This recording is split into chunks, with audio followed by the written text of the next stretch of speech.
Bismillahirrahmanirrahim. Assalamualaikum warahmatullahi wabarakatuh. Alhamdulillahi rabbil alamin wal aqibatu lil muttaqin wala udwana illa 'alal zalimin wassalatu wassalam ala man la nabiyya ba'dah wa ala alihi wa sahbihi ajma'in, amma ba'du. Hadirin jamaah salat maghrib yang dirahmati oleh Allah Subhanahu wa taala. Alhamdulillah, kita tak henti-hentinya memuji dan terus bersyukur kepada Allah Subhanahu wa taala yang masih berkenan memberikan kepada kita kesempatan, kesehatan, sehingga kita dapat melaksanakan kewajiban kita beribadah kepada Allah Subhanahu wa taala. Kemudian alhamdulillah pada malam hari ini kita diberikan oleh Allah Subhanahu wa taala kesempatan untuk bersama-sama berkumpul di dalam majelis yang mudah-mudahan kita mendapatkan keberkahan dari Allah Subhanahu wa taala. Para jamaah sekalian yang dirahmati oleh Allah Subhanahu wa taala, insyaallah pada malam hari ini kita akan memulai kajian kita yang kita ambil dari sebuah buku yang insyaallah mudah-mudahan akan memberikan manfaat yang besar kepada kita, yaitu buku tentang dasar-dasar keislaman, ya. Di mana insyaallah kita akan memulai dari bagian yang terkait dengan fikih, ya. Buku ini terbagi menjadi 3. Ada yang terkait dengan bagian yang pertama itu terkait dengan akidah. Kemudian bagian yang kedua, ya, itu beribadah sesuai dengan fikih. Dan kemudian bagian yang ketiga berhias dengan akhlak, ya. Nah, kita akan ambil bagian yang kedua, ya, terkait dengan beribadah sesuai dengan fikih. Bisa dilihat di bagian kedua, ya, mudah-mudahan sudah, ya, dia agak di tengah, ya. Ini halamannya ketika buku ini, sebenarnya buku ini terdiri dari 3 buku disatukan, ya. Jadi masing-masing bagian itu mulai lagi dari halaman pertama. Jadi bagian pertama itu sampai halaman 126 bisa dilihat. Nah, kemudian nanti bagian yang pertama itu sampai halaman 126. Kemudian nanti ketemu dengan bagian yang kedua, ya, beribadah sesuai dengan fikih. Nah, kita mulai halaman yang kedua. Ya, ini agak di tengah, ya. Mudah-mudahan sudah didapat.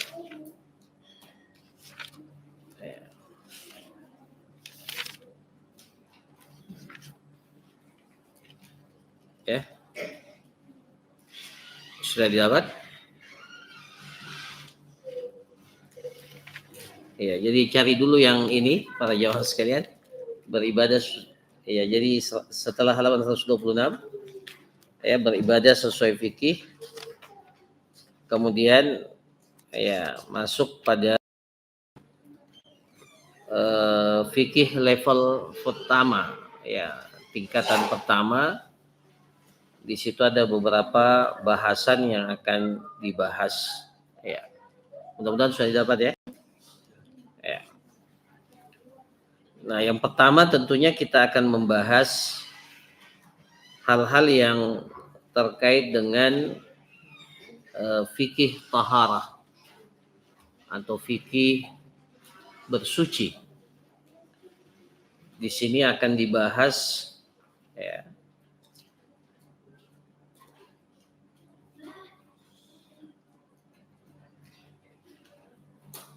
7 pembahasan ya, semuanya terkait dengan fikih taharah. Ya, hukum seputar air, kemudian wudhu, tayamum, akan dibahas tentang mandi, najis, mengusap di atas sepatu dan kaos kaki, kemudian haid dan nifas. Ya.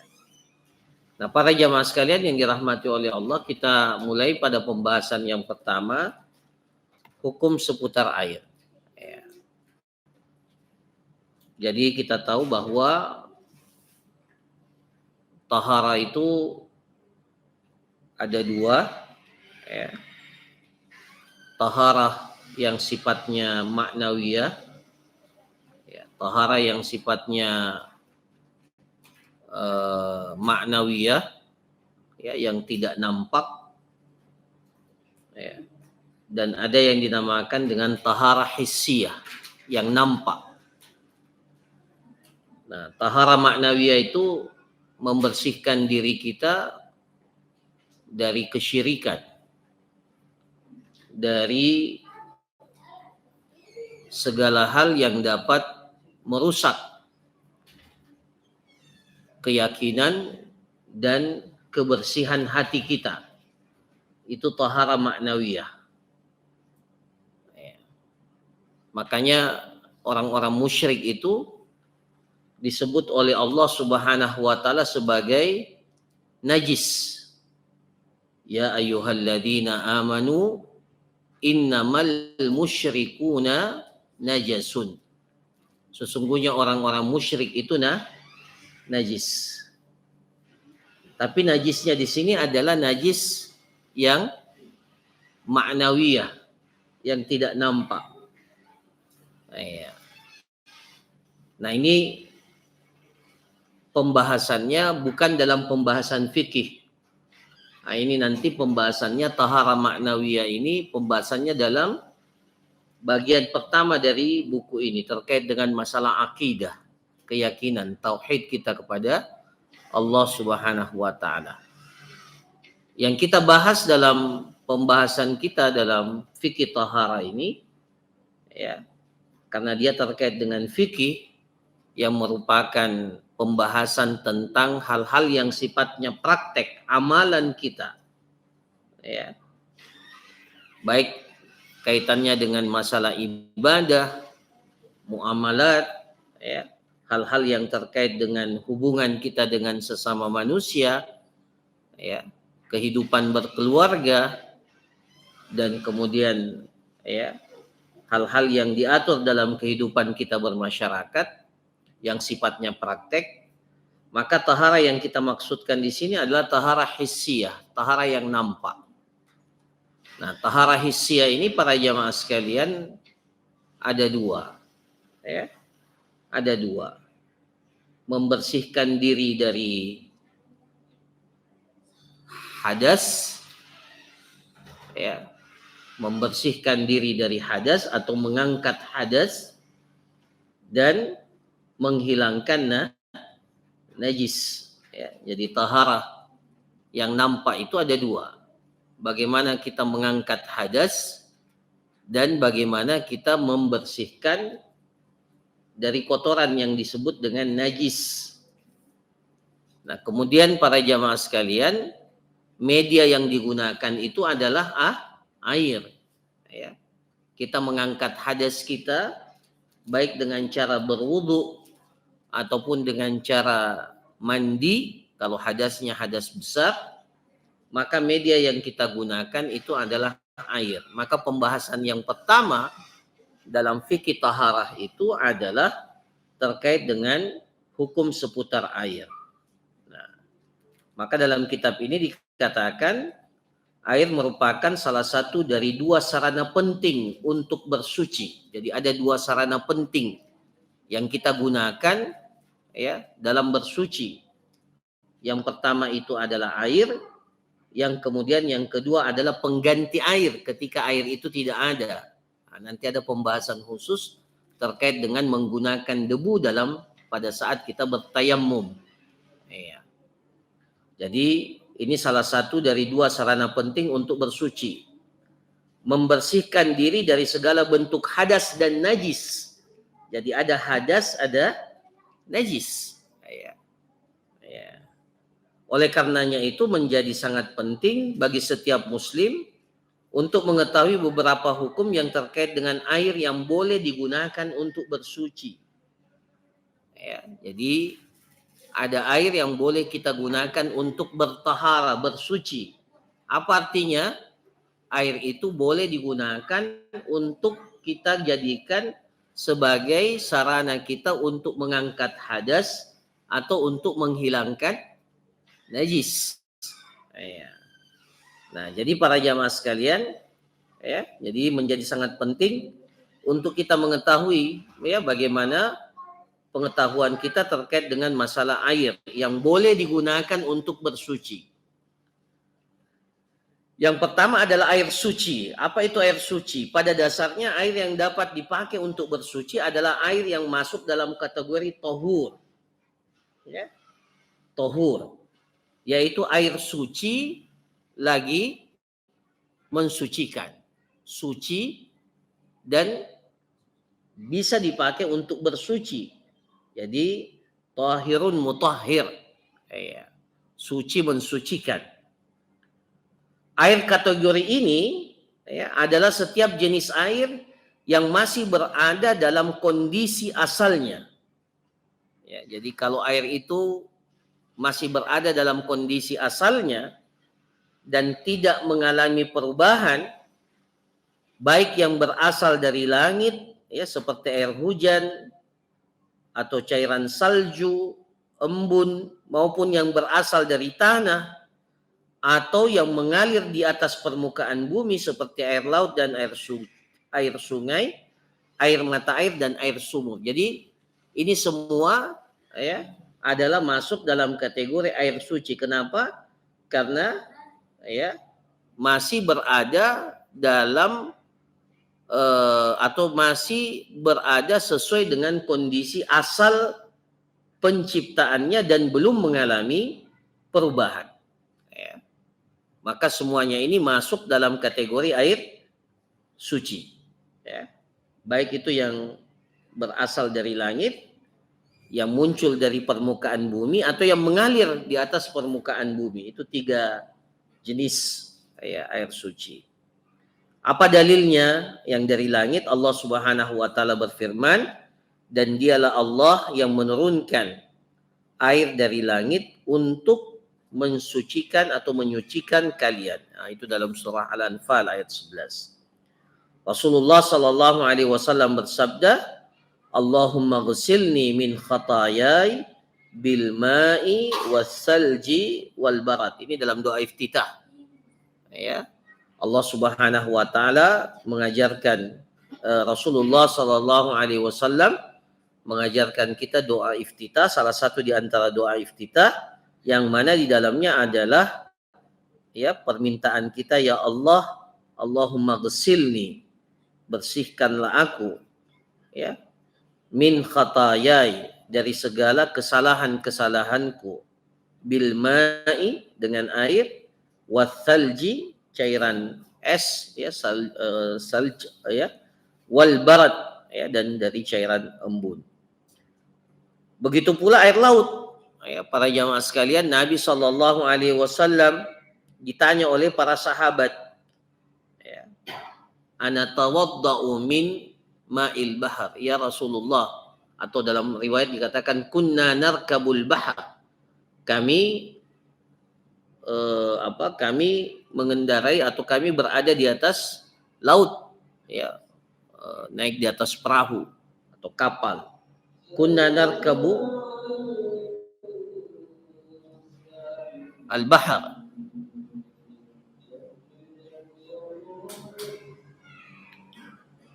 Afana tawadda'u min ma'il bahar. Bolehkah kami berwudu dari air laut itu? Bolehkah kami berwudu dari air laut itu? Maka Rasulullah Sallallahu Alaihi Wasallam ketika ditanya tentang air laut, Rasulullah SAW mengatakan, huwa tahuru ma'uhu al-hillu maitatuhu. Ya, air laut itu suci airnya, dan al-hillu maitatuhu, halal bangkainya. Ya, ini hadis diriwayatkan oleh Abu Dawud, Tirmidzi, An-Nasai, Ibnu Majah, dan hadisnya ini adalah hadis sahih. Jadi ini ayat, begitu pula hadis-hadis yang menjelaskan kepada kita bahwa semua air yang berada dalam asal penciptaannya, ya, baik yang berasal dari langit, yang muncul dari permukaan bumi, kemudian mengalir di atas permukaan bumi, air sungai, air laut, dan seterusnya, itu masuk dalam kategori air yang suci dan mensucikan. Nah, adapun cairan selain air, meskipun dia cair ya, tapi ya suci, ya, tapi tidak bisa dipakai untuk bersuci, ya, karena bukan air yang diciptakan oleh Allah Subhanahu Wa Taala, ya, seperti air yang kita gunakan untuk bersuci seperti minyak, ya, larutan cuka, bensin, dan yang lainnya. Maka ini tentunya tidak bisa dipakai untuk bersuci karena tidak dikategorikan sebagai sebagai air. Nah, jadi itu air suci. Ya. Kemudian yang kedua, air yang terkena najis. Nah, ini kapan air itu dikatakan air najis sehingga air itu tidak bisa dipakai untuk bersuci. Air yang terkena najis dapat dibagi keadaannya menjadi dua bagian. Jadi air najis itu ada dua. Yang pertama, apabila najis tersebut mengubah salah satu dari tiga sifat air. Jadi air itu punya tiga hal yang perlu untuk kita perhatikan untuk menghukumi air itu suci atau tidak suci. Ya, bau, warna, dan rasanya. Ya. Jadi salah satu dari tiga itu, atau dua dari tiga, atau ketiga-tiganya. Maka secara ijma, ya, jadi kalau apabila najis tersebut mengubah salah satu dari tiga sifat air, apalagi kalau dua, apalagi kalau tiga-tiganya berubah, ya, baunya berubah, warnanya berubah, ya, rasanya. Jadi kalau ada najis yang bersentuhan dengan air dan merubah salah satu daripada sifatnya, maka disepakati, ijma itu disepakati oleh para ulama, tidak ada perbedaan di antara para ulama, maka air ini dikategorikan air najis. Tidak boleh digunakan untuk bersuci dan tidak boleh juga digunakan untuk menghilangkan najis. Ya.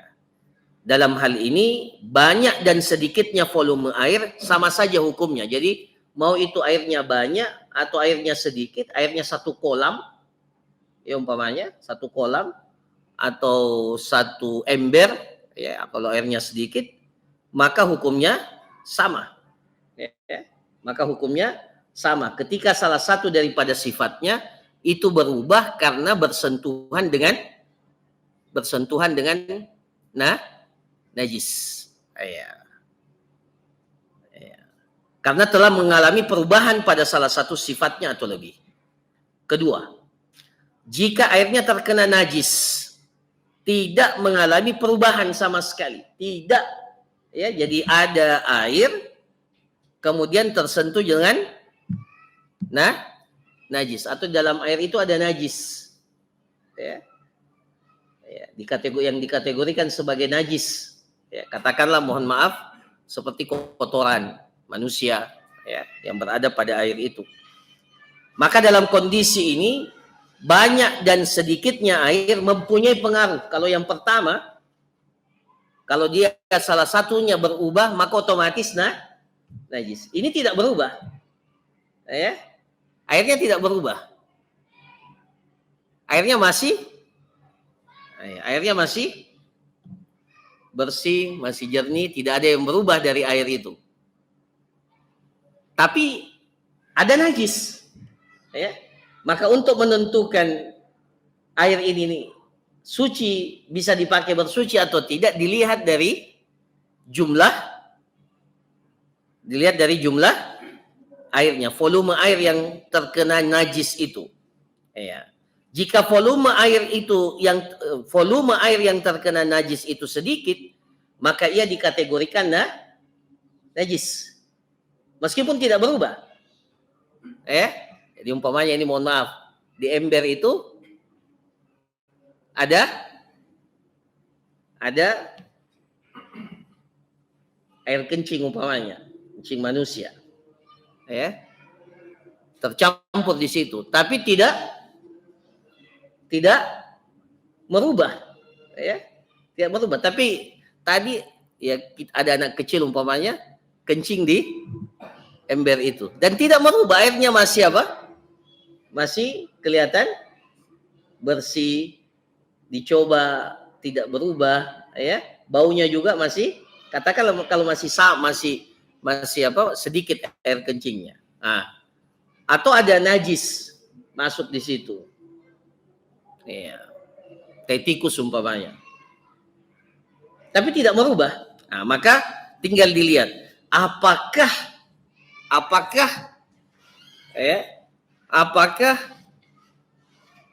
volumenya banyak atau tidak. Nah, kalau volumenya sedikit, maka dia dikategorikan najis. Jika volumenya banyak, ya, jumlah airnya itu banyak, maka ia dikategorikan suci dan boleh digunakan untuk bersuci. Ya. Nah, mana batasan air itu dikatakan banyak atau tidak?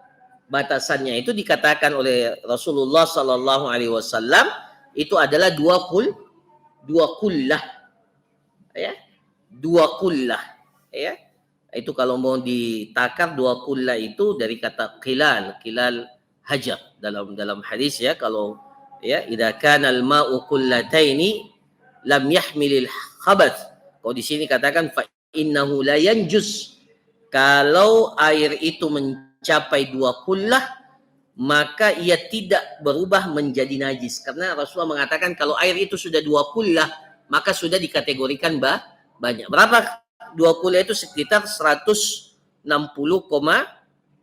liter. Meskipun dalam penentuannya ini para ulama kita berbeda pendapat berapa dua kullah itu. Ya. Nah, jadi kalau ada air, ya, air katakanlah dalam kolam, dalam bak mandi kita, sementara bak mandi kita itu penuh umpamanya, kemudian di situ ada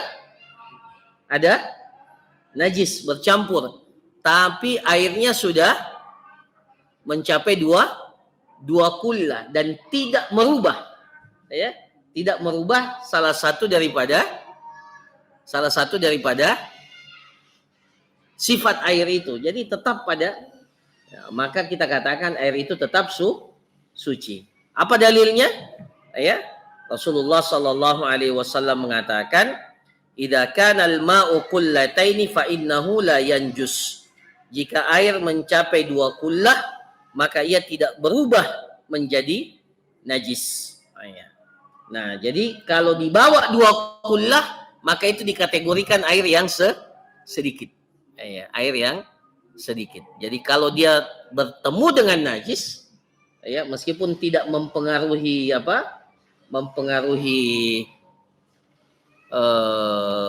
salah satu daripada sifat air itu, maka tetap air itu dikategorikan najis. Nah, ini para jamaah sekalian, ya, air suci dan air yang terkena najis. Nah, sekarang air yang bercampur dengan benda suci lainnya. Airnya suci bercampur dengan benda suci. Kalau tadi najis, kalau ini bercampur dengan sesuatu yang suci, yang bukan najis. Jika air bercampur dengan benda suci lainnya, seperti daun-daunan, ya, atau lumut, cairan sabun, yang umpamanya ada cairan sabun, dan yang lainnya, maka perlu dilihat untuk mengkategorikan air ini tetap bisa dipakai bersuci atau tidak. Dia suci karena tidak dikatakan bercampur dengan najis. Yang bercampur dengannya hanya sesuatu yang suci. Ya. Itu sungai apa? Bukan sungai, apakah kalau kita namakan ini yang di depan, ya. Ya. Itu kan kadang-kadang berubah jadi agak kecoklatan sedikit atau apa, ya. Ya. Tanah liat itu najis? Najis bukan tanah itu. Bukan, sesuatu yang suci. Ya.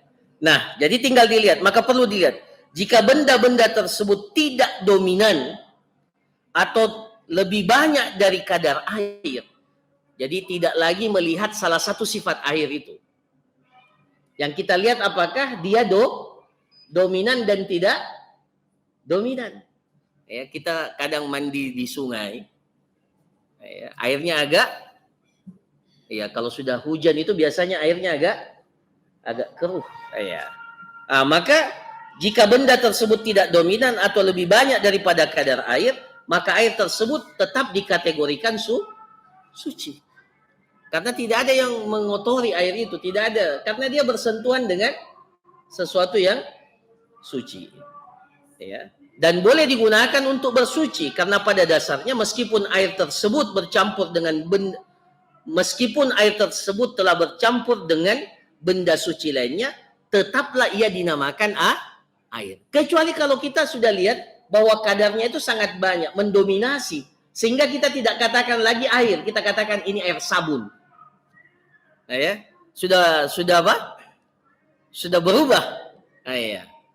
Ya, jadi kalau umpamanya ada apa? Satu ember air, ada teh celup. Ya. Teh celup itu suci atau suci. Selama kita masih menamakan air, belum kita katakan teh. Ya. Maka itu adalah air suci. Ya. Meskipun ada berubah sedikit karena masuk air apa? Tapi belum kita katakan dia itu air teh atau kopi, air kopi umpamanya. Ya, kalau ada perubahannya sedikit. Tapi kalau sudah berubah sehingga orang tidak lagi menanyakan air, ini teh, ini kopi, ya. Ya. Atau ini lumut, kalau lumutnya sudah apa? Sudah sangat banyak. Maka kita katakan dia itu adalah air yang sudah berubah, tidak lagi membawa nama air karena air yang itu ketika masih namanya air, ya, air. Ya. Nah, ini para jamaah sekalian yang dirahmati oleh Allah Subhanahu wa taala. Nah, sekarang hukum air musta'mal. Tolong disampaikan kalau sudah.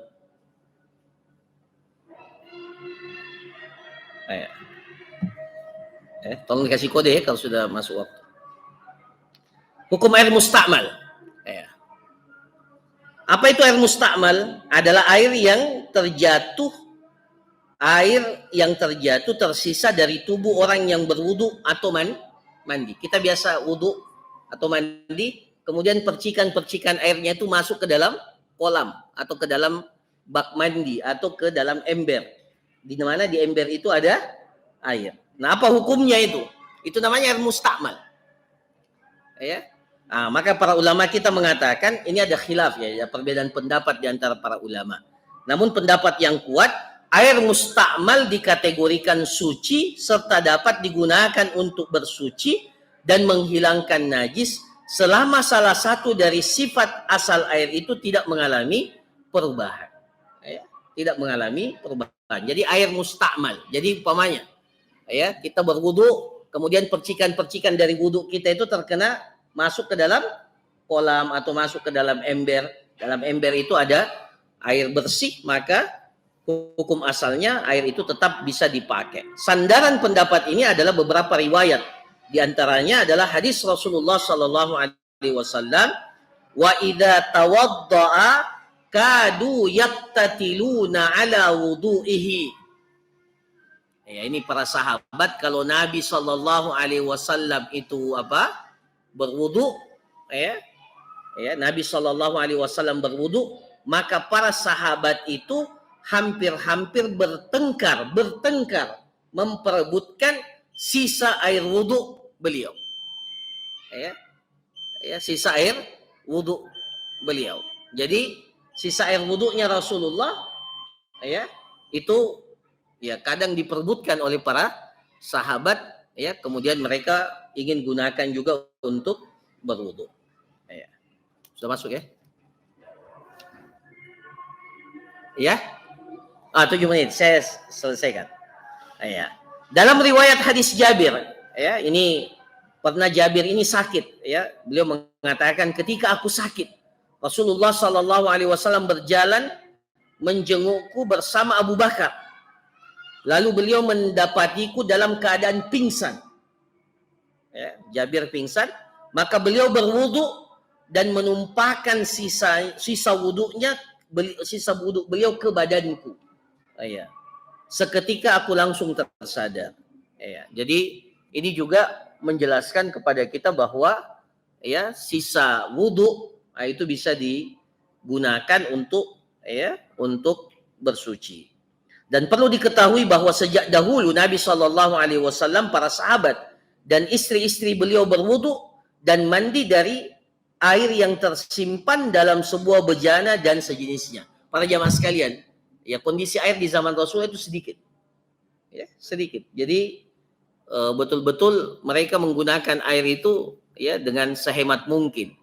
Nah, jadi ketika Rasulullah mandi, maka dipastikan sebagian daripada apa yang beliau pakai itu atau istri beliau itu kembali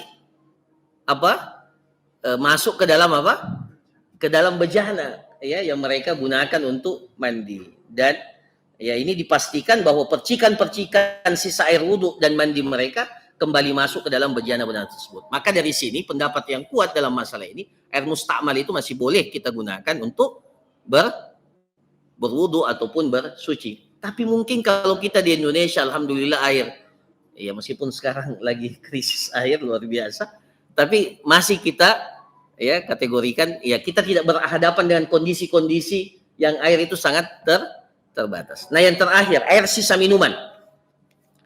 Air sisa minuman dapat dibagi beberapa bagian. Pertama, air yang tersisa dari bekas minum seseorang baik ia muslim atau non muslim.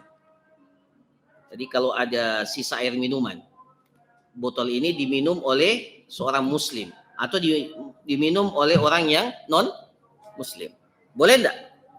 Maka hukum asalnya dia suci, suci dan dapat dipakai untuk bersuci. Begitu juga jika sisa air minum tersebut berasal dari seseorang yang berada dalam kondisi junub. Jadi sisa airnya orang yang junub atau wanita yang haid, maka tetap dikatakan suci karena seseorang itu tidak bisa dikatakan dia najis.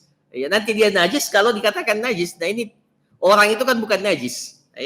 Orang musyrik itu dikatakan najis, najisnya keyakinannya, bukan badannya, bukan orangnya.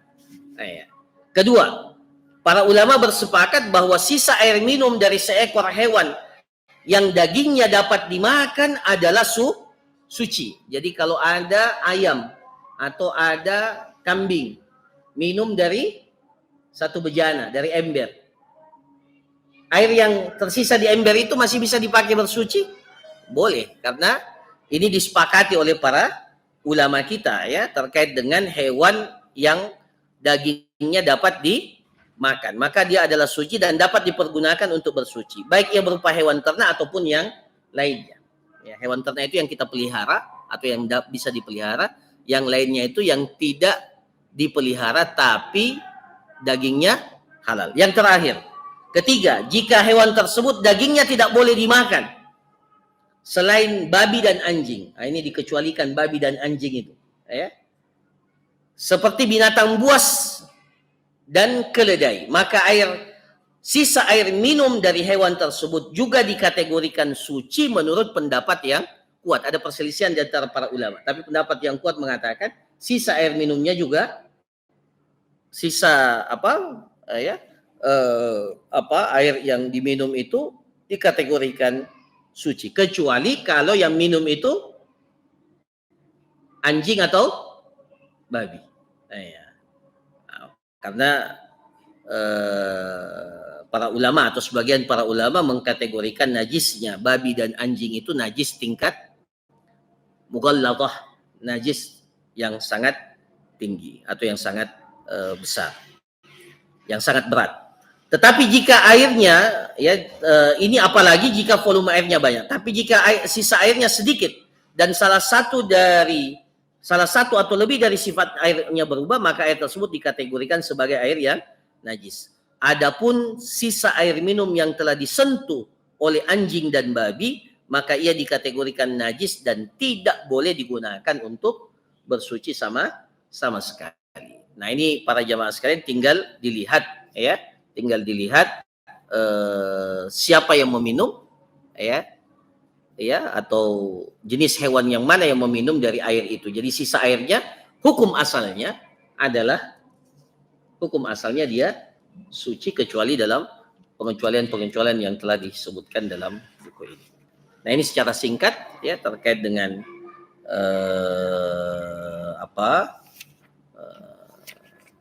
hukum seputar air. Sudah masuk waktu ya?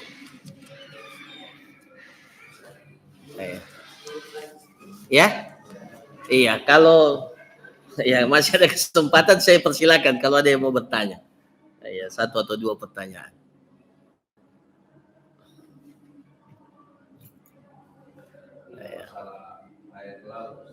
Iya. Ada beberapa negara yang air laut disuling. Ya. Air tawar. Setiap hari. Iya. Bagaimana ini? Kan berubah. Iya. Berubah rasa. Iya. Jadi warna berubah, bau juga berubah, dan rasa juga. Iya. Jadi dua yang berubah. Iya. Tapi berubahnya dengan sesuatu yang suci. Dengan sesuatu yang suci. Jadi dan kita tetap ketika seperti di Arab Saudi. Di Arab Saudi itu airnya yang dipakai untuk mandi, tapi mereka enggak pakai untuk minum. Untuk kebutuhan sehari-hari, sehari-hari.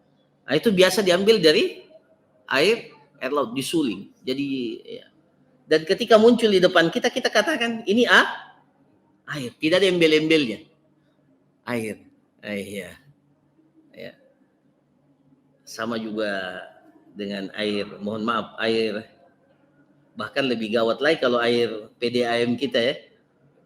Kalau kita lihat ke tempat asalnya, mungkin itu kan setelah disuling, bahkan mungkin banyak najis juga di sana, tapi dia selalu melalui proses dan sampai kepada kita kalau air PDAM bahkan kita bisa minum. Jadi sama juga hukumnya seperti itu. Jadi tinggal dilihat prosesnya bagaimana dia bersentuhan dengan yang suci sehingga dia ketika sampai kita katakan ini air, tidak ada embel-embelnya. Tidak ada embel. Apalagi dari air laut. Air laut cuma dihilangkan asinnya karena orang mungkin tidak mau pakai mandi itu atau mencuci kalau airnya asin. Wallahu a'lam. Masih ada?